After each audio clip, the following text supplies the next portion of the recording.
Mis usku te olete, härra Kreek? Küsis terapäevne ajakirjanik heliloojalt Eesti esimese vabariigi aegu. Teades, et ristitud Luteri usku Karel Gustaviks, siis isa uue töökoha tõttu Vormsi kirikukoolis ümber ristitud vene õigeusku koos uue esimega Kirill. Nüüd täielises Eesti Vabariigis, mis usku te olete? Olen Eesti uskugu, vastanud Kirillus Kreek. Austatud Kreeki muusikasõbrad, täna 90 aastat tagasi, 20. oktoobril 1929 kanti Estonia kontsertisaalis Eesti muusikaosakonna koori, Estonia sümfooniaorkestri, Aleksander Vaarderi poolt, Juhan Aaviku juhatusel esmakordselt ette Kirillus Kreeki reekviem. Selle tähtpäevaga seoses lubatagu seetõttu öelda mõned mõtted.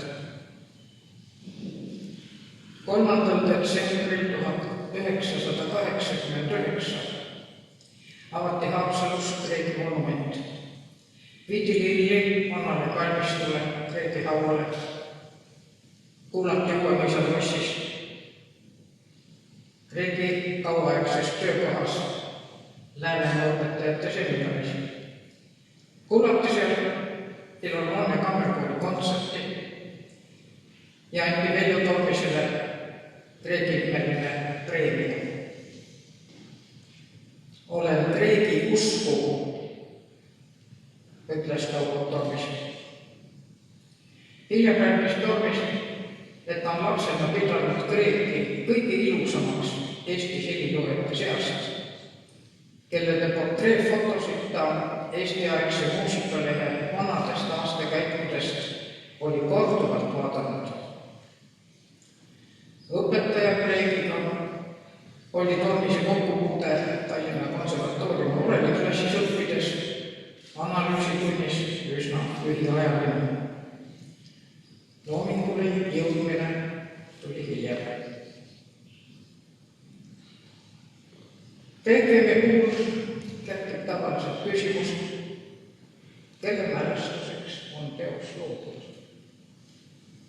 Aga parimal juhul võime teatud välistele sündmustele viidates vaid oletada tõenäolist põhjust. Kui Robert Schumann kohtus esmakordselt 20-aastase Johannes Brahmsi ja tema teostega, teatas ta varsti oma lugejatele oma viimaseks jäänud artiklis, et on leidnud saksa muusika uuendaja Brahmsi näol. Ja usaldas noorele kolleegile oma kavatsuse kirjutada saksakeelne oratoorium sakslastele nii olulisest Martin Lutherist.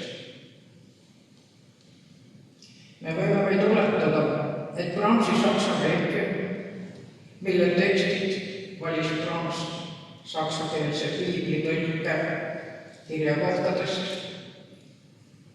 et see võis olla noore Johannese tänululu tasumine teda toetanud meistrile, kelle mälestuseks kirjutas reekvemi Kreek. Ma olen öelnud välja uletuse Peeter Südale. Süda surm 3. augusti 1920 vapustas kõiki. Sõbrad kogusid ja säilitasid kõik südast maha jäänud. Piinliku täpsusega inventeeriti vähemalt ainevara, arhiiv, kirjad, fotod, noodi ja raamatukogu, südateoste käsikirjad. Mõne aja pärast moodustatakse Peeter Süda mälestuse jäädvustamise ühing ja see ühing saadab laiali küsitluslehed Peeter Süda kohta. 2 inimest jätavad selle täitmata, aga tagastavad ühingule allkirjastatult ja kuupäevaga varustatud. Need kaks on pianist Erika Franz ja helilooja Kirillus Kreek. Kreek kirjutab endale ära kõik südamekeeled. Ma väldin sõna kopeerib, sest tänapäeva inimene käsitsi ei kirjuta suurt mitte midagi ümber. Ta kirjutab ära kõik käsikirjad, ka visandid. Ainult 2 paberilehte jäävad ümberkirjutusest puutumata. Ühele on kirjutanud seda Requiem Aeternam, seda on 16 takti ja siis on asi pooleli. Ja teise paberilehe peal, noodilehe peal on Dies Irae ja seda on 34 takti.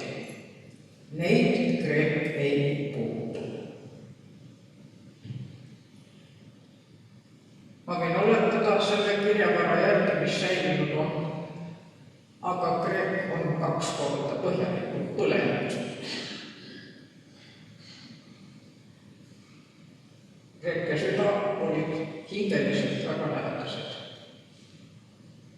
Süda oli Kreeki esimese poja ristiisa ja see esimene poeg sai loomulikult ristiisa eesnime. Peeter Kreek. Mõlemal oli suur huvi rahvaviiside kogumise vastu. Rahvaviiside ja polüfoonia ühendamise vastu kunstmuusikas. Nad olid mõlemad väga head polüfoonikud. Polüfooniline helikudel soodustab teose vormikopaktsust ja lakoonilisust. Mõlemad on oma muusikas ebaisikulised, võiks öelda objektiivsed, üldistavad, oma isiklikke emotsioone hoolega varjates.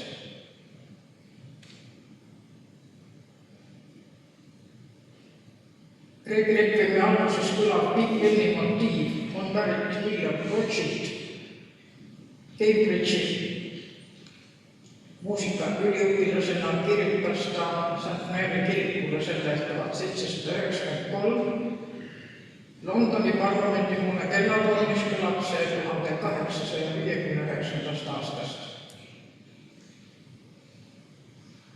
Kreek oli üks esimesi raadioomanikke Läänemaal. Kreek oli suur kontserdiülekannete jälgija.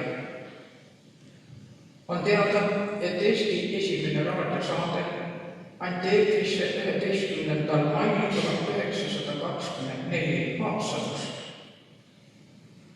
See oli proovisaade ja Läänemaa ühisgümnaasiumi õpilaste laulu kuuldi selle saate ajal nii Tallinnas, Pärnus kui Vändras. Haapsalu ühisgümnaasiumi segakooli juhatas mõistagi Kirillus Kreek. Heli võeti tollel ajal üles tavalise telefonimikrofoniga. Täpsuse huvides ütleme regulaarsed Eesti raadiosaated algasid siiski 2,5 aastat hiljem.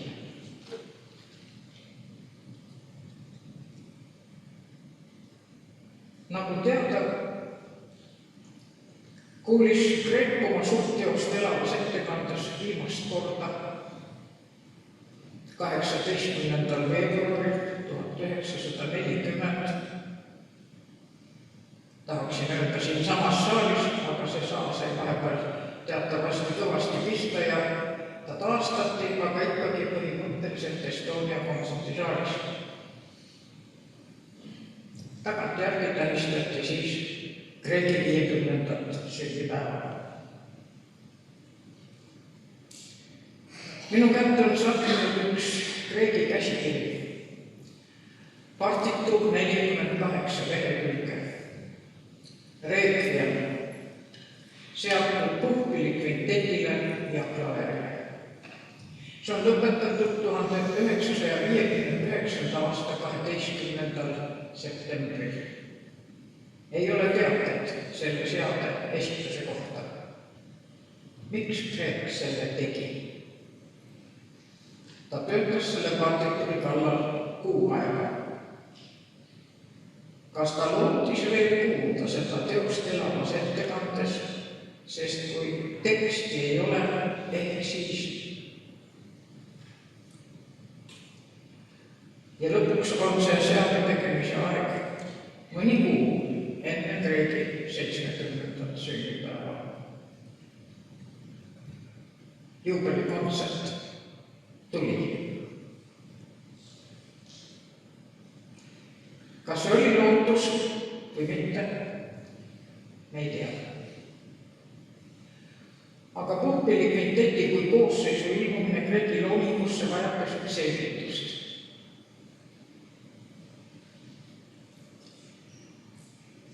Teise maailmasõja aastail tellis toonase ringhäälingu orkestri dirigent Olav Roots Kreegilt orkestrile Eesti muusikat. Mõelge vaid, Saksa ajal tellitakse Eesti muusikat ja Saksa valitsus maksab selle kinni. Ja palub, et kui Kreek midagi uut ei taha ehk kirjutada, siis äkki ta seab mõned oma kooriteosed sümfoonia orkestrile.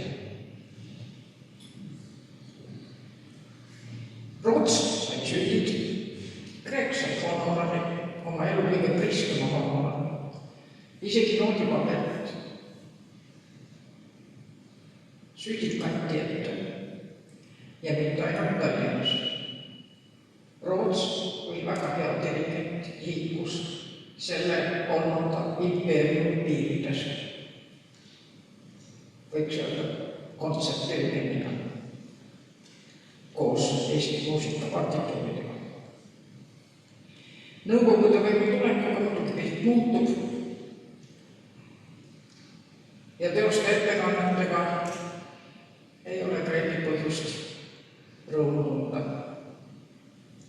1947 on Kreek kirjutanud meeskoori tsükli 6 laulu Hiiumaalt. See ootas esiettekannet 13 aastat, siis Kreek tegi sellest seade segakoorile ja lisas kirjas meeskoor kui meid ei tahtnud. No siis lõpuks kanti see ikka ette ka. 53. aastal kirjutas Kreek kantaadi Kalevi poeg Nõiakoopas. See ootas esiettekannet ainult 40 aastat. Pärast 49. aasta märtsi küüditamiseks läks loomeinimeste elu teadagi aina keerulisemaks.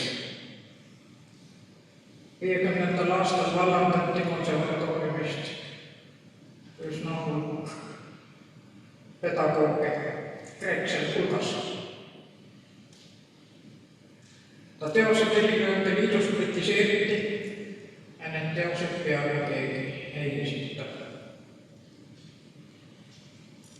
Seetõttu on arusaadav Kreeki kiire reageerimine Elsa Aressoni kirjale 1. september 1955. Elsa Aresson on uuesti kokku tulnud Filharmoonia Puhkpilli kvinteti kontsertmeister ja mulle tuntud ka sekretär asjaajaja. Ta kirjutab, kes nad seal kõik koos on ja mida nad Kreegilt paluvad. Nad paluvad süüte. Nad paluvad süüte, et ei oleks võimalik võtta teosest tarbekorral osa või paar ja kombineerida seda vastavalt olukorrale, kus nad peavad esinema, sest olukordi on väga erinevaid.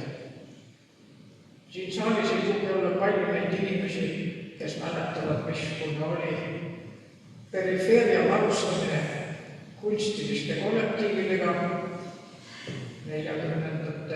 aastate teisel poolel 50. aastate jooksul. Ja me praegu sellele ei peatu. Kollektiivid sõitsid, andsid kontserte ja nad pidid hoolitsema, et repertuaar oleks saalis istujatele enam-vähem vastuvõetav. 1955. aasta sügisest kuni 58. aasta jaanuarini valmib Kreegi veel 10 süüti puhkpilliansamblile klaveriga või ilma. See oli tellimus. Kreek ei ole inimene, kes läheks ennast pakkuma. Aga kui tellitakse, siis hea meelega. Ja selle tellimusega kaasnes lootus saada honorari. Perekonnas oli kasvamas 3 last.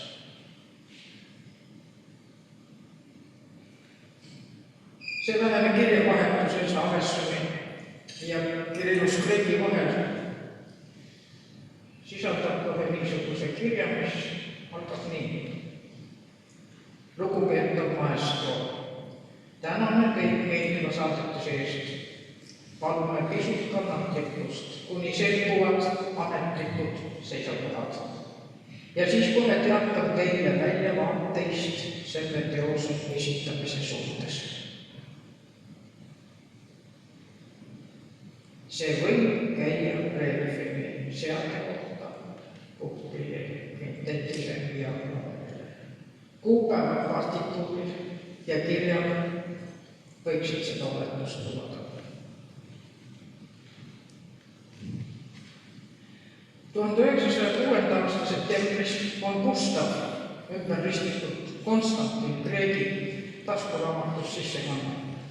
Kirill sai oma mänguriista subtrombone 30 ruga. See oli 10. kooliõpetajast isa aastapäevast. Ja 2 aastat hiljem saadab isa tol hetkel veel 18-aastasel Kirilli Peterburi suurkooli. Võtab selleks 100 rulla laenu, mille tagasi maksmine võtab temalt päris mitu aastat. Karl Gustav ehk Kirill oli isaga sarnane nii välimuselt kui loomuselt. Välise leebuse taga suur sisemine distsipliin, äärmine täpsus kõiges, mis puudutab loometööd, seesmine uhkus, eneseväärikus. Inimesena tasakaalukas ja tagasihoidlik, loomingust, objektiivsust ja õigistatud nägemist. Läbi elu oskas Kreek ühendada loomulikul moel koolitööd, rahvamuusikat, loomingut. Ta kogus ja kirjutas üles rahvaviise oma arvukate õpilaste suust gümnaasiumides, Läänemaa õpetajate seminaris. Iga semestri alguses või öelda siis õppeveerandi alguses pidi iga õpilane oskama õpetajale ette laulda ühe rahvaviisi. Veel paremad oleks sellise üles kirjutanud. Kui sõnad ei olnud kõige siivsamad, siis need lauldi ette all kinnises lauluklassis ainult õpetajale. Aga rahval suust kõik täpselt üles kirjutatud. Kreek õpetas õpilasi suhtuma austusega vanavarasse, oma loominguga õpetas ta kaasaega rahvaviisist lugu pidama. Tähelepanu väärib Kreeki hoidlik suhtumine rahvaviisi oma loomingus. Rahvaviis on kunstiline tervik ja helilooja säilitab rahvaviisi kui originaali puutumatu see. Ta seab rahvaviisi kõrgemale oma komponisti isiksusest. See on Kreeki ütlemine. Rahvaviis kasutab mind, et ennast näidata. Me mäletame hästi Veljo Tormise ütlemist. Mitte mina ei kasuta rahvaviisi, vaid rahvaviis kasutab mind.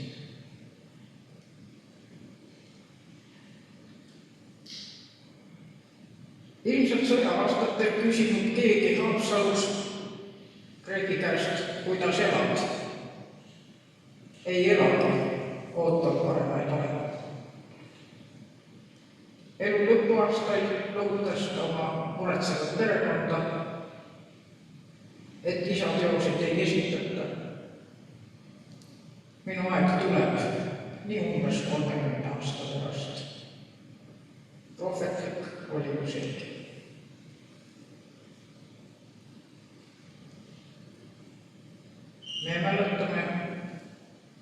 meie elu on Eesti muusikas juba 101 aastat ja Sirised ja Sirvikesed 100 aastat. Ja Reekviem 90. Ma lõpetan kogu ja sõnadega. Ei ole paremat põlve kui see, et inimene lõpus on oma tegemise juures, sest see on tema osa, sest kes saadab temale näha seda, mis pärast teda sünnib. Head Reekviemi kuulamist.